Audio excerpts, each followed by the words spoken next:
Предприятие «Открытое акционерное общество «Электроплюс» работает с 1 апреля 2004 года и в основном обслуживает работников Нерюнгринской ГРЭС, включая детский лагерь «Летом». На водогрейной котельной когда-то уже была своя столовая. По вполне понятным причинам ее решили воссоздать. Получилось скромно и со вкусом. Небольшой, но уютный зал, разнообразный ассортимент блюд, откровенно низкие цены, возможность питаться в счет заработной платы. Работает стол заказов, всегда свежая выпечка, любые полуфабрикаты.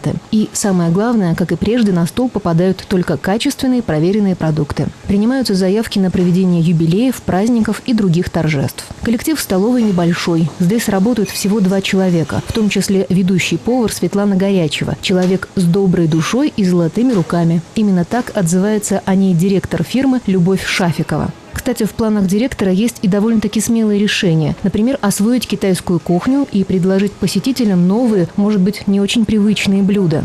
Нерюнгринцы – это, конечно, не европейцы, и, возможно, восточные кулинарные изыски придутся им по вкусу.